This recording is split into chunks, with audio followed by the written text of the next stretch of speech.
Breaking news! What if I told you the Broncos' preseason debut not only gave us a win, but could have completely shaken up the 2025 standings? Behind the final score against the San Francisco 49ers, there were standout performances, surprises in the roster bubble, and even some warning signs Sean Payton couldn't ignore. From undrafted rookies making sensational plays to veterans struggling to hold their positions, this game had more drama than most fans expected in week 1 of the preseason. And believe me, some of these storylines could change the way the Broncos attack the regular season. But before we dive in, if you've been following the ups and downs of the orange and blue, like and leave a Go Broncos. My heart bleeds orange and blue in the comments to let me know you're part of true Broncos country. Now, let's get right into it. The Broncos are 1-0 in the preseason after a win over the Niners. Yes, it's only preseason, and no one's hanging banners for August victories, but you have to admit, starting off with a win feels pretty good. And this game wasn't just about the scoreboard, it was about seeing who's ready to step up when the lights are on,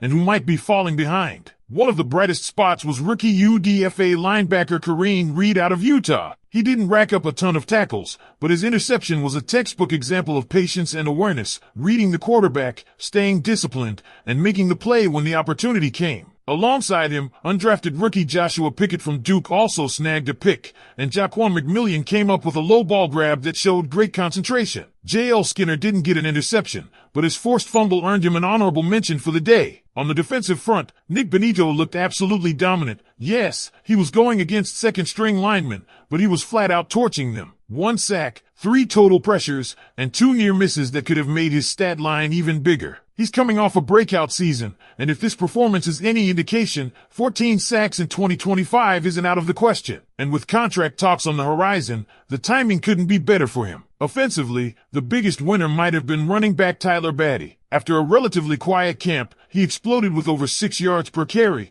plus some great blitz pickups and blocking technique. He's making a strong push for the RB3 spot, currently battling with Jal McLaughlin. With J.K. Dobbins and rookie R.J. Harvey expected to lead the backfield, that third slot could be pivotal, and right now, Badie's making the most convincing case. Wide receiver Trent Sherfield also made his mark with the highlight of the game, a 36-yard go-route TD from Jarrett Stidham. Sherfield beat his man cleanly, bobbled the catch, pinned it to his helmet, and got both feet down in the end zone. That's the kind of play that sticks in a coach's mind when they're deciding who gets more snaps. Speaking of Stidham, he was nearly flawless, 14 of 15 for 136 yards and 2 touchdowns, carving up the Niners' secondary. Sure, it was against second and third stringers, but as a backup quarterback, that's exactly the job. His only blemish was a fumble that the Broncos recovered, but overall, it was a sharp performance. Now, not everything was perfect. The first-string offense looked out of sync, and yes, that includes Bo Nix. The rookie went 6 of 11 for 31 yards, with 1 intentional grounding penalty in the end zone that resulted in a safety. It's nothing to panic over,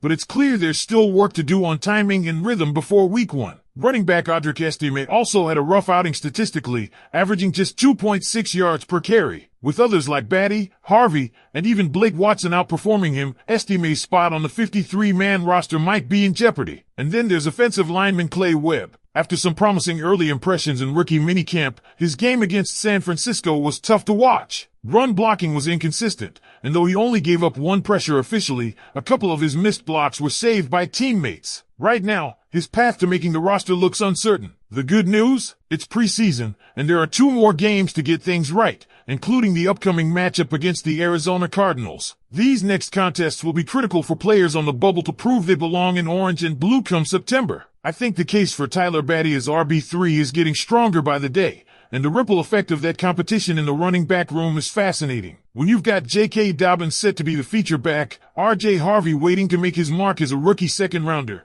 and then this brewing battle between Badie and Jal McLaughlin, it's more than just a depth chart shuffle. It's about shaping the identity of the offense. Sean Payton has always loved having versatile backs who can contribute in both the run and pass game, and Badie's vision, burst, and willingness to throw himself into blocking assignments scream Payton guy. If he keeps stacking performances like the one against the 49ers, the decision might be less about whether he makes the roster and more about how often we see him on the field in meaningful situations. That's especially important when you think about how the Broncos' running game has to take pressure off a young quarterback like Bo Nix. A steady, productive RB3 who can step in without the offense missing a beat can be a game changer in close matchups. Speaking of Nix, The biggest takeaway from his first preseason action wasn't the stat line, it was the chance to get live reps against a different defense and work through those timing hiccups. Payton's decision to give the starters a couple of drives wasn't about lighting up the scoreboard, it was about getting the rust off before week 1. We saw flashes of quick decision-making from Knicks, but also some misfires that need cleaning up. The intentional grounding in the end zone was a teaching moment, the kind of mistake you'd rather see now than in the regular season. On the defensive side, the secondary depth is showing real promise. 3 interceptions from 3 different players, Reed, Pickett, and McMillian, highlight the opportunistic style Vance Joseph wants to see. These aren't just takeaways, they're confidence builders for a defense that needs to be aggressive if the Broncos are going to contend in the AFC West. Add in J.L. Skinner's forced fumble, and you can feel the competition heating up in the defensive backfield. Nick Bonitto's performance can't be overstated either. He was in the backfield so often it felt like he had his own reserved seat there. Even against backups, those kinds of disruptive snaps are exactly what defensive coordinators salivate over. He's in a contract year,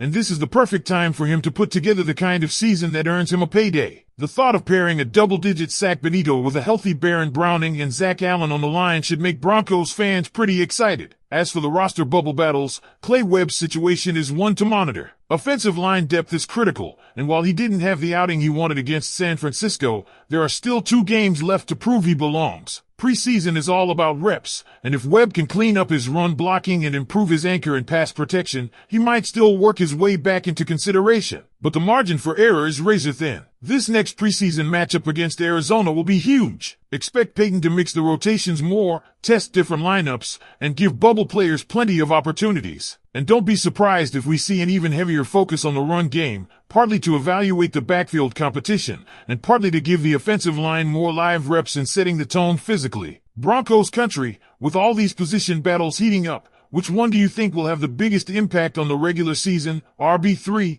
the secondary depth chart, or the fight for O-line spots? Drop your thoughts below, and don't forget to subscribe so you don't miss our next breakdown. We've got more coverage coming every day, and there's a video right here on the screen you're going to want to watch next. And here's the thing, these position battles aren't just about who looks good in August, they're about who Sean Payton can trust when it's 3rd and short in December or when the defense needs a stop late in the 4th quarter. Tyler Batty's explosiveness might give the Broncos a new wrinkle in the offense, one that forces defenses to prepare for more than just the top 2 backs. In the secondary, the emergence of guys like Kareem Reed, Joshua Pickett, and Jaquan McMillian could mean more aggressive game plans, with the flexibility to mix coverages and blitz packages without losing reliability on the back end. The O-line competition, while maybe less flashy, could prove just as critical. 1 weak link up front can derail an entire offensive series, especially for a rookie quarterback learning the speed of the NFL. If someone like Clay Webb can bounce back and prove he's worthy of a spot, that depth could be the difference between surviving an injury midseason and watching the offense stall. Preseason is the proving ground,